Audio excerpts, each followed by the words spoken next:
What if I told you Trafalgar Law, one of our most beloved characters, isn't destined to survive? Law has cheated death more than once and has been playing a game of chess in a world where everyone else is stuck on checkers.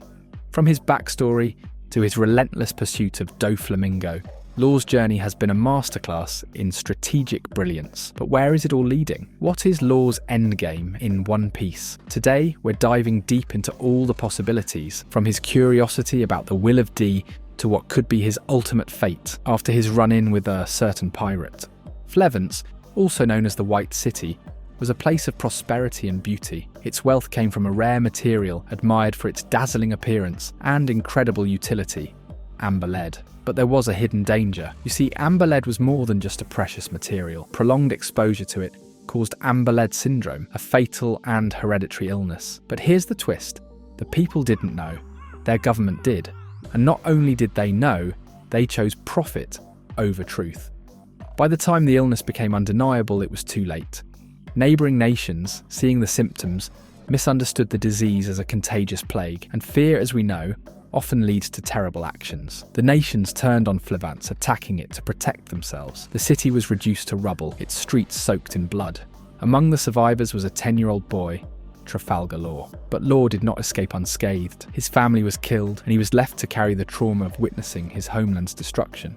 Law suffered from amber lead syndrome himself and believed his life would be cut short. Therefore, he embraced a worldview fueled by anger and revenge. He sought power to destroy the system that allowed his people to perish. This anger led him to the Don Quixote pirates. Their leader, Don Quixote Doflamingo, was a charismatic and ruthless figure who wanted to break the world. At first, Law's violent tendencies and willingness to die earned him Doflamingo's favour, but among the crew was Doflamingo's kind-hearted brother, who secretly worked against him. Known as Corazon, he noticed Law's suffering, not just from amber lead syndrome, but from the burden of his hatred. Corazon revealed his true nature to Law, offering him something he had long abandoned: hope. But Law's condition was worsening. Determined to save him, Corazon took Law on a journey to find a cure. He searched the seas, risking his life to procure a devil fruit with miraculous healing abilities, the Ope no Mi. Therefore, when Corazon finally obtained the fruit, he gave it to Law, ensuring he could save himself by consuming it. In the process, Corazon sacrificed his own life, shielding Law from Doflamingo's wrath and ensured his escape. No longer driven solely by vengeance, Law vowed to honour Corazon's memory by protecting others and dismantling Doflamingo's empire. During their time together, Corazon had shared a critical secret with Law, the Will of D. Corazon warned him to be cautious about revealing his name, as those with the initial D were considered God's natural enemies, destined to change the world. The Ope no Mi saved Law's life, but its abilities extended far beyond healing. As one of the most versatile and powerful devil fruits in the world, it allowed Law to create rooms where he could manipulate the environment, perform miraculous surgeries, and even swap personalities or body parts. Therefore, the fruit made Law a formidable force. Its ultimate ability, the perpetual youth surgery, could grant immortality to another person at the cost of the user's life, making it one of the most wanted treasures in the world. Law made his debut at the Sabaudi archipelago as one of the supernovas, with a bounty of 200 million berries. He briefly joined forces with Luffy and Kid to fend off the Marines, showcasing his tactical brilliance and the unique powers of his devil fruit. However, amid the chaos of Kuma's attack and the arrival of Kizaru, Law and his crew managed a calculated escape. After this, we see Law during his dramatic arrival at Marineford. He rescued the critically injured Luffy and Jinbe, using his submarine and medical expertise to save their lives. While his motivations were unclear at the time, it later became evident that Law saw potential in Luffy as a future ally against the oppressive Yonko system. During the time skip, the Rocky Port incident earned Law the title of Warlord, and Law delivered the hearts of 100 pirates to the Marines, showcasing his ruthless efficiency. But his true goal all along was to infiltrate the Yonko system, specifically targeting Kaido's empire.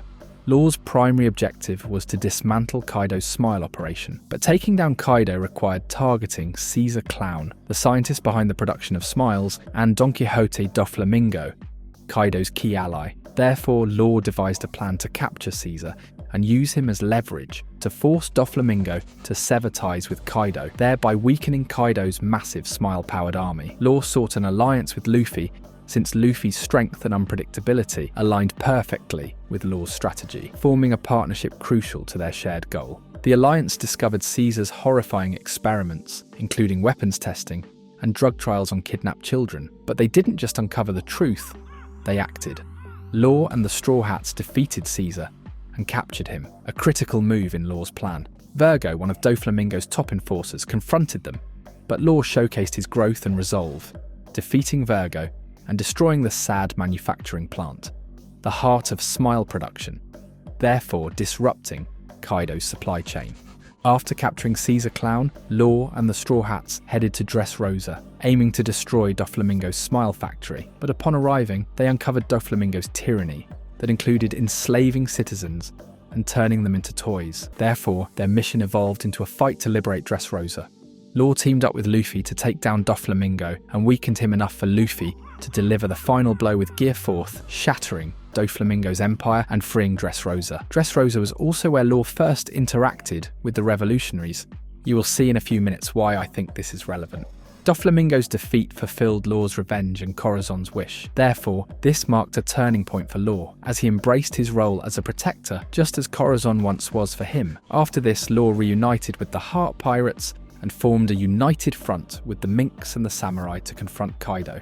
Law assumed a leadership role in Wano, ensuring the alliance's secrecy while preparing for the raid. However, he was always aware that Wano tied deeply into the world's ancient history through the Kozuki clan and poneglyphs.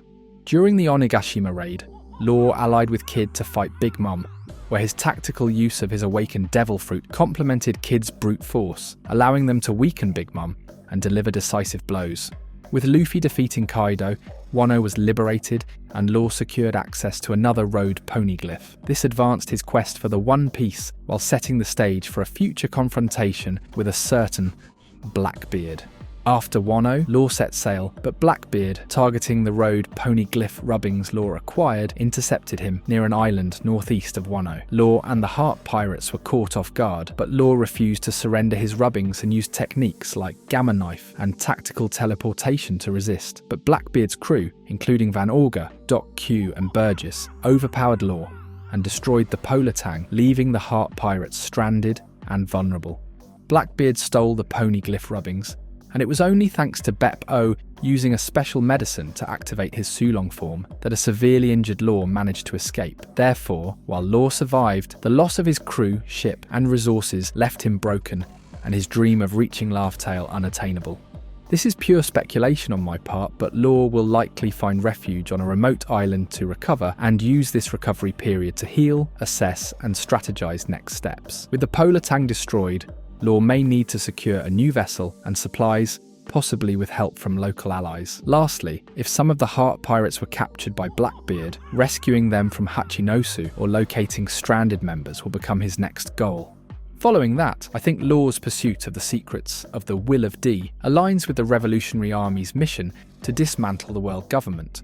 But while he is allied with the Straw Hats and the Samurai Mink Alliance, Law seeks deeper knowledge. Therefore, I believe he will leverage his relationship with the Straw Hats to join the revolutionaries, completing his ties to the major factions opposing the world government. Law's medical expertise, strategic mind, and combat abilities will make him invaluable to the revolutionaries, but his contributions will go beyond fighting, aka exposing the corruption of the celestial dragons and liberating oppressed nations. Therefore, I think his role as a revolutionary will deepen his character arc. My prediction is that with the help of the revolutionaries, Law's curiosity will lead him to uncover truths about the Void Century, ancient weapons, and the Will of D. In the final war, Law will fight alongside the Revolutionary Army, Straw Hat Grand Fleet, and their allies against the world government. But the overwhelming might of the Marines, Holy Knights, ancient weapons, elders, and Imu will push the alliance to its limits. In a critical moment, Imu will deliver a near-fatal blow to Luffy, threatening the alliance's hope, but Law, driven by loyalty and belief in the Will of D, will step in to save him. Therefore, I believe he will use the perpetual youth surgery to grant Luffy immortality, sacrificing his own life. This selfless act would mirror Corazon's sacrifice and complete Law's character arc. But unlike before, this act ensures the survival of the man destined to bring freedom. to the world. So that's where my head's at. But what do you guys think? Am I close or did I miss the mark completely? Let me know in the comments. Also, speaking of the final war, if you are curious about who all actually stand a chance at beating Nika Luffy, watch this video where I talk about 5 characters who can do just that. As always, thank you for watching.